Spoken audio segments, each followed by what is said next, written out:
समतामूलक समाज की जो परिकल्पना है, जो इनइक्वालिटी की आप बात कर रहे हैं, और समाजवादियों ने या सामाजिक न्याय की बात करने वालों ने समतामूलक समाज की बात कही, तो जो हमने 3-4-5 साल में अध्ययन किया है, बिहार में भी देखा है, मैंने ये कहा कि जो नौकरियों में आरक्षण की व्यवस्था है ये काफ़ी नहीं है। ये होना चाहिए, हो रहा है, चलता रहना चाहिए, लेकिन इसके साथ साथ जब तक राजनीतिक भागीदारी और शिक्षा, पूंजी और जमीन के बंटवारे में उनकी हिस्सेदारी नहीं होगी, तब तक आप समतामूलक समाज की कल्पना नहीं कर सकते हैं। वो बात करना ही बेमानी है। जनसुराज ने यह कहा है कि नौकरियों में आरक्षण के साथ राजनीतिक भागीदारी, जो हम लोगों ने कहा, आप देख लीजिए सबसे ज्यादा अति पिछड़ा समाज के लोगों को टिकट किसने दिया है? जनसुराज ने दिया है। गैर आरक्षित सीटों पर भी काबिल दलित समाज के 5 से ज्यादा लोगों को टिकट किसने दिया है? जनसुराज ने दिया है। और अगर जनसुराज की व्यवस्था जब बनती है नवंबर में, उसके बाद शिक्षा, जमीन और पूंजी, उसके बंटवारे में जब तक आप भागीदारी सबकी सुनिश्चित नहीं करेंगे, तब तक सफलता नहीं मिल सकती है। जैसे बिहार में जातीय जनगणना हुआ, जो आंकड़े आए, क्लियर आंकड़ों में दिख रहा है कि जो लोग पिछले 30-35 साल से सामाजिक न्याय का नारा लगाकर लोगों का वोट ले रहे हैं, आज भी बिहार में 3% से कम दलित परिवार के बच्चे 12वीं पास कर रहे हैं, 5% से कम अति पिछड़ा समाज के बच्चे 12वीं पास कर रहे हैं, और 7% से कम मुस्लिम समाज के बच्चे 12वीं पास कर रहे हैं। आरक्षण पर चर्चा अलग विषय है।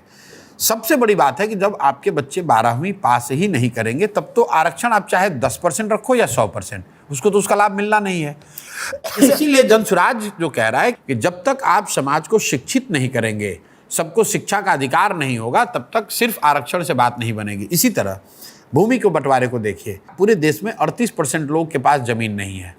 बिहार में 60% लोग भूमिहीन हैं, और इसका एक बड़ा कारण यह है कि आज़ादी के बाद बिहार में भूमि सुधार को लेकर कोई प्रयास नहीं किया गया है। तो हम लोग ये चाहते हैं कि जब जनसुराज की व्यवस्था बने तो भूमि सुधार लागू हो, और कई लोगों को ऐसा लगता है कि भूमि सुधार लागू कीजिएगा तो सवर्ण लोग आपसे नाराज हो जाएंगे। ये बिल्कुल गलत अवधारणा है। सबसे पहले तो आपके अध्यक्ष जी नाराज हो जाएंगे। नहीं, कोई नाराज नहीं होगा।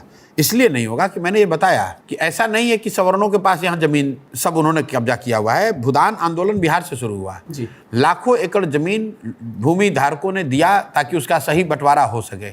आज तक किसी को नहीं मालूम है कि जो भूदान में लाखों एकड़ जमीन दिया गया, वो जमीन किसको मिला, किसके पास है। बिल्कुल बंदरबाट हो गया।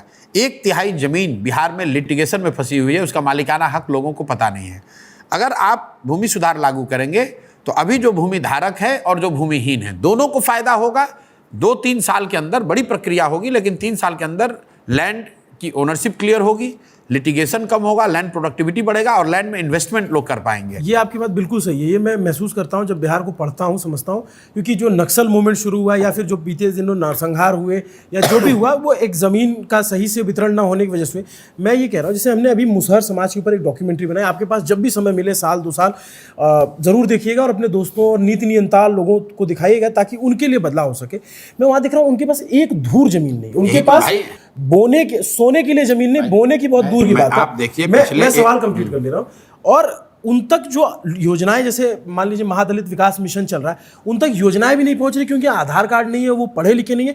और वो 40 लाख की आबादी बिहार में, जो उनके लीडर हैं उनसे भी सवाल है, आप लोगों से भी सवाल है कि ये तबका, इस तक कोई लाभ क्यों नहीं पहुंच रहा है। जो आरक्षण है वो सिर्फ कुछ जातियों में सीमित हो गया है, उन लोगों तक नहीं पहुंच रहा है जो मुसहर डोम। मैं यही बात कह रहा हूँ। सिर्फ मुसहर डोम, वो तो बिल्कुल ही बेचारे हाशिए पर हैं। अब उनके लिए सरकार ने आज से 20 साल पहले एक योजना शुरू की 0.3 डिसमिल जमीन देने की, ताकि वो कम से कम घर बना सके।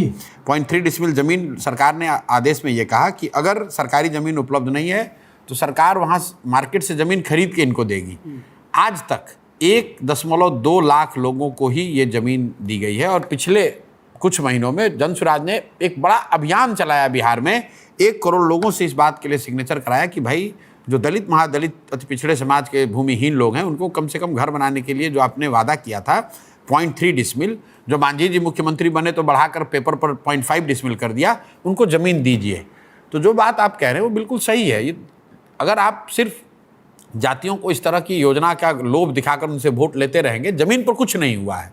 आज भी वो जातियाँ, मुझे लग रहा है जाति समाज के लोग 1960 में जी रहे हैं। 60 में नहीं है, मुझे तो 18वीं सदी में लगते हैं। बिल्कुल, आपको जानकर आश्चर्य होगा। लेकिन मजबूरी, दिक्कत यह है कि वो लोग, या तो उनके पास विकल्प नहीं रहा है अभी तक, या विकल्प अगर अब आज हो गया है तो अब उनकी जिम्मेवारी है कि वो लोग अपने बच्चों के लिए, अपने हक के लिए, अपने ज़मीन के लिए, अपने रोजगार के लिए वोट दें। अगर वो फिर आज जाकर जाति के नाम पर उन्हीं लोगों को वोट दे देंगे जो उनको पिछले 30-40 सालों से इस दशा में रखे हैं, तो उनकी स्थिति नहीं सुधरेगी। स्कूल का बस्ता छाप पर बटन दबाएं, जन सुराज को विजयी बनाएं।